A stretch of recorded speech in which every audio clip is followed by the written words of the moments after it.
5ই আগস্টের পর আমরা দেখেছি যে বিভিন্ন মার্কেটগুলির সভাপতি বা কমিটি চেঞ্জ হয়েছে, যেটা এবং আপনিও এই মার্কেটের সভাপতি নির্বাচিত হলেন। আসলে এই কমিটিটা কিভাবে গঠন করা হয়েছে? আচ্ছা, বলি আপনার কত ধন্যবাদ আপনাকে।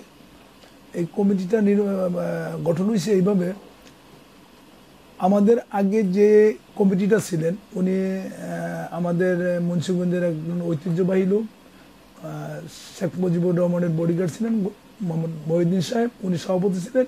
আর আমাদের এলাকার চেয়ারম্যান, সাবেক চেয়ারম্যান সোরাব সাহেব ছিলেন সাধারণ সম্পাদক। 5ই আগস্টের পর ওনারা হঠাৎ করে কি বলবো, মানে মার্কেটে আসে না। আমি বলবো না যে ওনারা মানে উধাও হয়ে গেছে, এরকম ভাষা আমি ইউজ করবো না। ওনারা মার্কেটে আসে না। তখন মার্কেটের একটা যে কোনো একটা মার্কেটের অ্যাসোসিয়েশন থাকে, মার্কেটের দোকানদারের স্বার্থ সংরক্ষণের জন্য ক্রিয়া পরিষদের সাথে আমাদের অধিকার আদায় করার জন্য একটা মানে কমিটি প্রয়োজন মনে করছে দোকানদাররা। তখন সব দোকানদার আমরা আমাদের সমিতির অফিসে বসার পরে আমরা বসলাম। বসার পরে এইখানে আমার প্রতিদ্বন্দ্বী অনেকেই ছিলেন, আমি কিন্তু সভাপতি ক্যান্ডিডেট ছিলাম না। তা আমি ব্যাকলাইনে বসা ছিলাম। তো দোকানদাররা সব ঐক্যমত পোষণ করে আমাকে ওনারা ডিক্লেয়ার দিয়ে দিলেন এবং আমাকে সভাপতির চেয়ারে বসাই দিলেন যে আপনার ছাড়া এইখানে বিকল্প আমরা দেখতেছি না, সো আপনি আমাদের সভাপতি। এইভাবেই কমিটিটা মানে প্রথম আরম্ভ হয়। তারপরে আমরা ওই দোকানদার এলিট পার্সন যারা এলাকায় এই মার্কেটে গ্রহণযোগ্য ব্যক্তি, তাদের নিয়ে একটা আমরা কমিটি ফর্ম করি। আচ্ছা, আরেকটা বিষয় তো জানতে চাই, যেহেতু ব্যবসায়ীদের মতেই আপনাকে সভাপতি নির্বাচিত করা হয়েছে, সেটা কি আসলে আপনি একজন ব্যবসায়ী হিসাবে নাকি রাজনৈতিক কোনো প্রেক্ষাপট চিন্তা করে? আমি একটু আপনার রাজনৈতিক ব্যাকগ্রাউন্ড একটু জানবো। এটা হচ্ছে আমার দুই দাদা। আমার দুই দাদা 63-তে মার্কেট সৃষ্টি হয়। দুই দাদা 63-তে এখানে দোকান কিনে। তখন 63-তে দোকান, ওই সিলসিলার লোকই আমি।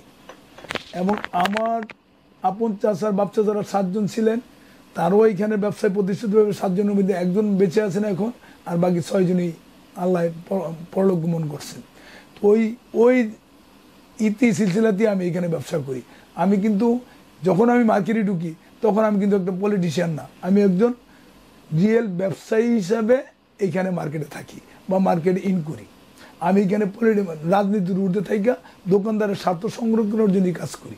তারপরে তো রাজনীতির সাথে একটা সম্পর্কিত আছে। আপনার রাজনীতিটা আসলে কার মাধ্যমে, যারা রাজনীতি বলেন বা কাজ বলেন সেটা করে থাকে? আচ্ছা, আমি আমার দাদার বাড়িটা, আমার 5 চাচাই শাহজাহানপুর থাকেন, স্থায়ী বাসিন্দা। আমি ছোটবেলার থেকে আমি আমার প্রিয় নেতা বাংলাদেশের, আমি পল্টনের অহংকার বা ঢাকার অহংকার বলা, বাংলাদেশের অহংকার জননেতা মির্জা আব্বাসকে ছোটবেলা থেকে চিনি এবং ছোটবেলা থেকে দেখছি। ওনার গতিশীল নেতৃত্ব, সাংগঠনিক দক্ষতা এবং মেধা দেখে ওনার সাথে আমি ওনার অ্যাক্টিভিটিতে আমি অনুপ্রাণিত হই এবং রাজনীতিতে আমি সক্রিয় হই। মির্জা আব্বাস আমার, ওনার হাত ধরে আমি রাজনীতি শিখছি।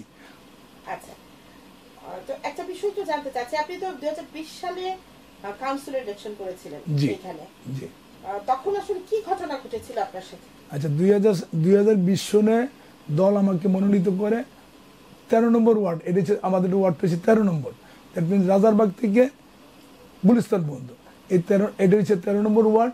এবং আমার নেতা জননেতা মির্জা আব্বাস এবং ঢাকা মহানগরের নেতৃবৃন্দ আমাকে নির্বাচনের জন্য মনোনীত করে। আমি দলের সিদ্ধান্তের বাইরে যাইতে পারি না বিধায় আমি নির্বাচন করেছি। ওই প্রতিকূল অবস্থায় নির্বাচন করার মতো পরিবেশই ছিল না। তারপরে আমি নির্বাচন করছি। নির্বাচন করার পরে 11টার মধ্যেই সেন্টার ওরা দখল করে নিছে। তারপরে আমাকে একটা সেন্টারে গুলি করছে, কিন্তু আমি মাঠ ছেড়ে যাইনি। আমি অনেক লাঞ্ছিত এবং কি বলবো, শারীরিক মানসিকভাবে লাঞ্ছিত হয়েও আমি মাঠে থেকে আমি নির্বাচনটা করেছি। কিন্তু যতই চেষ্টা করছি, ওরা সেন্টারে গিয়ে দেখা গেছে যে টিপ নিছে, তুমি চলে যাও, তোমার ভোট দেওয়া হয়ে গেছে। মানে এটা টিপ নেওয়ার ভোটারের উপস্থিতি ঠিকই ছিল, প্রত্যেকটা হয়তো ওনারা দিয়েছে এক্স্যাক্টলি। এবং আপনাকে অবহিত করি পল্টন এলাকাটা মির্জা আব্বাসের ঘাঁটি, কারণ এই এলাকাটা বিএনপি অধ্যাধিষ্ঠিত এলাকা। তারপরেও কি বলবো, ওরা জোর জবরদস্তি করে আমার মানে রেজাল্ট ওরা উল্টাইয়া ওদের অনুকূলে নিয়ে গেছে।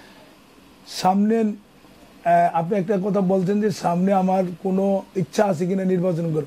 দল যদি আমাকে মনোনীত করে অবশ্যই নির্বাচন করে, দলের বাড়ি তো আমি না, দল মনোনীত করলে আমি নির্বাচন করবো। আর দল যদি আমার থেকে আরো যোগ্য কাউরে পায় তাকে মানে সিলেক্ট করবো, এটি স্বাভাবিক, আমি তার পক্ষে কাজ করব।